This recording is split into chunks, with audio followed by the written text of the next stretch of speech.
Hi, this is Dr. Herluf Lund. I'm the president of St. Louis Cosmetic Surgery, and I'm also the current president of the Aesthetic Society. You are listening to Interview with the Surgeon with the Surgeon Agent. Hello, everyone, and thank you for joining Interview with the Surgeon. Today, we welcome Dr. Herluf Lund, president of St. Louis Cosmetic Surgery and the current 2021 president of the Aesthetic Society. Doc, how are we doing today? Hey, we're doing great. It's a wonderful day, perfect weather outside in St. Louis. Life is good, man. I hear you on that. So kind of getting started, what were your goals and aspirations during your residency? I would probably imagine, like most residents, first number one rule, hey, let's just survive this thing because it's it is a brutal and long task to get through. But my whole goal at the time was to experience as many different versions of plastic surgery as I could. And I'm talking everything from craniofacial to burns to micro, everything along the way. And I wanted to also see not just one way of doing it, I wanted to see lots of different people do it. So I had this really broad base. And then from that broad base, my goal was I'm going to try and focus and narrow myself down as I got out. I was fortunate. I came from a medical family, so I had a lot of advice, and some of it was very helpful, and some of it wasn't. But a lot of different opinions, advice, and everyone said, unless you have something you just fell in love with instantly in plastics, try, work your way in and try all this different area. And eventually your instincts, your emotions, your love, what passion will drive you to where you're going to go. And that's the approach I took. So taking us through that chief year, what was your mentality heading into your first job search and how that perspective changed in the beginning years of your career? Well, my job search was a little different than some, but maybe not that different than many, in that I was committed to staying in St. Louis because I'm from here. But more importantly, this is where my wife is from and her family is from. And she had made it very clear that if to her, it was very personally important that we stay in this area. And so that sort of narrowed it down. I wasn't looking all over the country. But on the other side, it is very hard when you're trying to also stay in a certain community, a certain place you determine you want to be, because then I had to start looking at the different opportunities that were available. And my first instinct is I've always been in a collaboration type of person. I like to share and bounce ideas. And so I thought, great, I'll find a partnership I'll be able to go into. And that was moving along until a certain point came up. And then suddenly I realized that process wasn't going to happen, or it wasn't going to happen in a manner that I would be comfortable in. And so I said, you know what? I have enough self-confidence that I am going to go out on my own and go solo. And I don't regret that decision at all, but it was a really hard row to take off on. And I will warn you, as I tell all my residents I work with now, if you want to go that way, just prepare it. It's going to be hard. And by the way, I lost $4,000, $6,000 my first year. And thank goodness I had a wonderful bank and good backing and supporting business team behind me. And they had faith that I would somehow pull this act together. So during your career, did you ever consider going academic, or were you private practice focused all the way?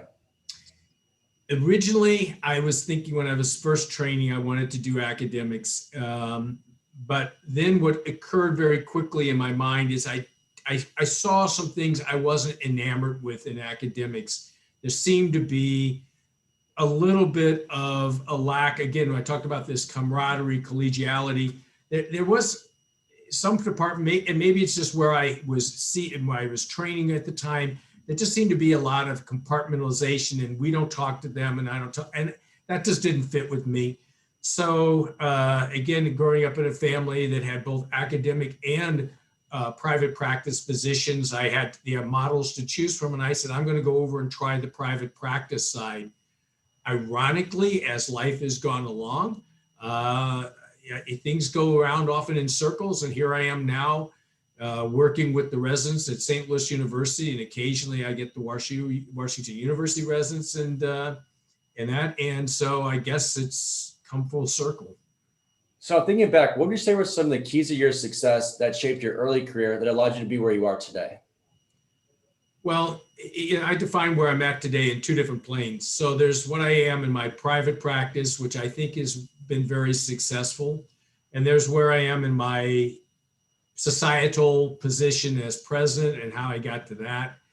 The private practice side was initially I was available anytime to anyone. I was willing to try to accomplish whatever the needs were. I took on things that maybe were outside of plastics because this referring doctor didn't want to manage all these things. I did not play just, I'm a pure consultant. I actually would take over the patient care completely. And that sort of established my role in the community. And then I did a lot of breast reconstruction at the beginning and was trying to introduce new techniques. And now it's ironic, those techniques to my residents seems barbaric. Back then they were state of the art, tissue expanders, oh my. And, trying to just be available and to be able to be innovative. And that led to eventually more patients coming in saying, well, you took care of my mother's breast reconstruction. I love the way her breast looks. Can you do my surgery? And then the next thing you know, the aesthetic side kept getting larger and larger. And I found, as I said earlier, you find your passion and that hit. That was what the finally things that, I really love doing aesthetics. I love seeing patients very happy. The transformative power of aesthetic surgery came into play, and that led me down that road. Were there any critical decisions that you made early on in your career that maybe looking back now said, I should have done this different, done that different, that maybe would have changed the pathway as you move forward? In hindsight, if I could have go backwards in time, I would love to have spent a year traveling around the country, visiting, or the globe, visiting great aesthetic surgeons and learning not just how they do things in the operating room, but how do they do it in their practice? How do they run an aesthetic business? Because I had to kind of invent it on my own. And I will tell you, I like to say to the residents when they ask me, well, have you ever thought about writing a book on this? And I said, well, guys, here's what I know. I know this much about how to really run a practice. And I know all this on how not to run a practice. So, my book would be very negative if I were doing that. So it would be my goal. If I could go backwards, Matthew, I would love to have been gone and traveled and actually sat in, and I probably would have spent half the time in the operating room with them, a quarter of the time watching them in clinic and talking with them. And the other quarter, I probably would have been with their practice manager, learning how the heck the person who really runs the business. Now, dealing with residents and fellows, what advice do you have for them when they're entering the professional job market for the first time? Well, I have, things are a little different, but I advise them now is they should start thinking very early in their training of what they want to do and how they want to do it. And I made my decision far too late. We all get buried into our world when you're a resident and you just think the end is so far down, I'll worry about it later. And the reality is it's on you so fast and suddenly you're scrambling to make decisions. And again, I was fortunate because I could fall back and grab relatives very quickly and say, help me out here along the way. So one of the things that I've always been so proud of the Aesthetic Society with is we have a program called Launching Your Practice, Launching Your Business, that we do invite senior residents and fellows to come to. And it was the brainchild of Dr. Mark Codner, who just visionary in his thought on this. And it's a 36-hour session that we run with the residents in that. But what we've come to learn from this, and under my year, what we've decided to do is 36 hours is not enough. And also it starts too late. So what we're going to do is we're going to expand, we're going to make it a curriculum, so to speak. And so what we want to do is that we're going to say that as you're a third-year resident, or the first 2 years, you probably are being buried. Maybe you know what you want to do in your first 2 years. I bet you talking to the residents, most of them have no clue. They just want to, again, they're just trying to get a good night's sleep. So then at the third year, you should start thinking, okay, I'm beginning to get an idea of maybe the type of practice I want to do or the specialty I want to do in my practice. I want to go, and then we start going through the fourth year and we're going to try and create this. I think they need to start thinking in baby steps right at the beginning. You don't have to have the answer when you're third year. You don't have to know you're going to be a microsurgeon. You don't have to know you're going to be an academic or whatever, but you need to start laying it out and say, what's the pros? How do I really feel about this? And start envisioning yourself down the road at what you want to be. But you can't do it in your 6th year. It's too late at that point. Now, deal with the pandemic in 2020 and so now in 2021, what advice do you have for the graduating class regarding their networking and outreaching process in a virtual world? Well, it's all social media these days, as we know. Everything is so amazing. If you'd asked us about 10 years ago, the importance of social media, everyone would say, oh no, it's your website. You must invest in your website. It's critical. And nowadays, have you got your Instagram, your Facebook, your Twitter account, on and on at night, there's just so many of them. And you need to hire somebody or contract with somebody when you're coming out. You may think, in the younger plastic surgeons, they all think, I know all this, I got it figured out. No, you don't. You need a professional who really understands the nuts and the bolts of how social media truly works.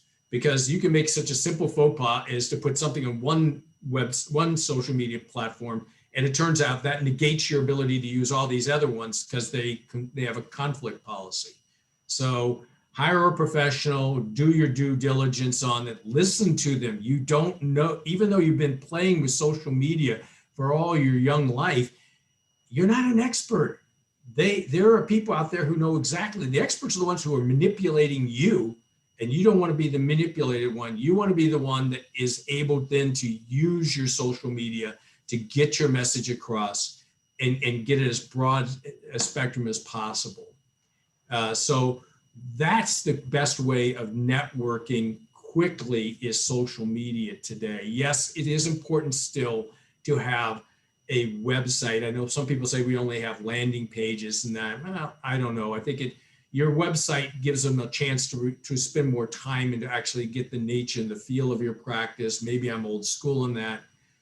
And the last one I'm going to say, and this is just really old school, but I think it's truly for the mental health of the plastic surgeon coming out, is find something in your community, in your environment that you're in, and become quickly engaged in it. And don't just live your life tied to just what you do in your practice. Find something out there, be it your medical society, be it a charity, be it something that you are going to be a participant in and a contributor, because life is much, much too broad to just niche yourself down as I'm a plastic surgeon. You are a very talented human being and you have lots to contribute in so many areas, and there's a desperate need for that. So those combinations, you don't forget, you forget how much networking actually can occur when you're working, like I work with a charity organization. It's amazing how much networking, and I don't intend to call it networking, I'm just doing what I do, but it's amazing how many people I meet, and later they come back and say, oh, I came over to you because I know you work with such and such, and that works. So that's a long answer that you probably wanted down to 1 minute and 20 seconds, and I can't do it. So running a successful business for many years, what are some key takeaways as far as leadership roles and also team management? Well, first of all, I think the most important thing is to realize you are the leader, and being a good leader means that you're willing to listen and you're willing to adapt. You don't know everything, but you're the one that has to have the vision first. And what I mean by the vision is you have to sit down and figure, why the heck am I doing what I do and why are we here? And that's kind of the first step. And then once you figure out that, then you can figure out the how and the what, but you got to figure out the why. And then once you got that internally, you know what it is, then you have to share that with all those around you. And then when you're moving forward, you also have to be an example. You have to be the role model. So you can't say, we all have to work harder. I need you to stay later at night. I need you to do this. I need you to do that. When you're the person at 4:30 every afternoon says, I'm out of here, and leave the stack and walk out the door. You have to be the person that's willing to say, hey, I'm going to step in and help you. It can be something as dumb as saying, hey, you know what? I'll take those over to the dictation area. I'll take those and do. It's really simple things like that. But the leadership is, you first and foremost you want to make yourself look in a position and be in a position and actually know you're in the position that you want that people want to follow you, and they will do things for you. And that's what makes your practice succeed. Well, the thing with team management is trying to get them to all understand that first of all, how important a team is. I'm a big believer in collaboration. I really do like the fact that when people come together, and that's a bit of a challenge in this Zoom world nationally with the National Society or so, but in your office, you still can get together. And if your team, your OR team, you can get together and you sit there and you start asking them. Remember, they're experts in their area and you're not necessarily an expert in everything. So don't be afraid to let them feel like they can contribute. Ask them to contribute. But also in turn, when you're working with team sources, that's also sometimes when you find out this person, even though they're really, really good, maybe as good as they are, they're not a good team player. And that's when you have to make the hard decision and say, for the good of the team, for the good of my practice, even though this person is very skilled and very talented, they're not fitting in with my team. It's no different than a baseball player or a hockey player. They may be the most skilled set, but if your hockey team is geared towards a defensive first profile and you have an offensive minded player who does not choose to participate in the defense, that player is probably not best in that team. Doesn't mean they're a bad player. They just may not fit. And you when you're working with your teamwork, have to do the same thing. Some point you have to judge and say, okay, this is maybe someone, for the sake of the betterment of the group, I have to let them go. Now, as the current president of the Aesthetic Society, what are some really fun initiatives that you're really excited about that's been going on so far during your year? Well, we've had an interesting year because, of course, no one's ever had a year like the COVID year. Normally, the president is traveling around and visiting multiple sites around the country and around the globe, and sharing visions of our society, and they're meeting with internationals or other societies and getting back feedback and learning how to work together and improve our specialty. This year, it's all been sort of like we're doing right now, Matthew. It's I got this little box and you got your little box and we're over there, and that's how we've had to do it. But despite that, we've been able to achieve a lot of things. We've been able to create a virtual learning this year in a manner that we never even envisioned a few years back, and that's been quite successful. We've learned how to take certain projects, and instead of having team gathering together and face-to-face meetings, which I still love, but we've had to learn how to adapt that to Zoom. And in my presidency, one of the things I really wanted to do is, we have so many projects that we've started and we just keep juggling them. And I said, no more juggling. We're finishing everything we started. No new major project starts until we actually get this stuff done. But then I immediately, right after I became president, violated my own rule, because I realized when I looked at the world of plastic surgery, in particular aesthetic surgery, we're really need to work on our diversity, our ability to be accountable, to be engaged in making aesthetic plastic surgery available for all, and also welcoming anybody and everybody who is qualified to be an aesthetic surgeon. So we formed what we call the IDEA Committee, which stands for Inclusion, Diversity, Accountability, and equality. And so that's been one of the most important initiatives that we started this year. Would I recommend anybody be president of their society during a pandemic? No. Again, it comes down to trying to have a very broad perspective and not get niched into a narrow little area. When you're a doctor, you're a human being. You have to relate to people. And I think you should try to get as much diversity and experience in your life as you can as early as possible, but also as you go through life and you go through your practice, particularly in plastic surgery, Matthew. It's so easy for us to get locked into our own in-office operating suites. We see our patients. We don't go to the hospitals. And soon we become niched down in this narrow area. And you really need to be able to relate to your patients, and that you have to have much more experience and broader than that. So I urge every plastic surgeon who's now coming out, the residents and the fellows and young plastic surgeons, I push them so hard to avoid getting locked into that tight little, I call it, your office cell, and you can't get out of it. And instead try to be out there. Let people know that yes, you're an aesthetic surgeon, and yes, you can do all this stuff in your own office, but be engaged with your community and be engaged with your specialty. And every minute you put into it, every amount of time you put into it, you'll be rewarded back far, far greater than the amount of time you ever put into it. So that's my take-home message. We hope you enjoyed this episode of Interview with the Surgeon. Until next time, stay focused and keep following your dreams.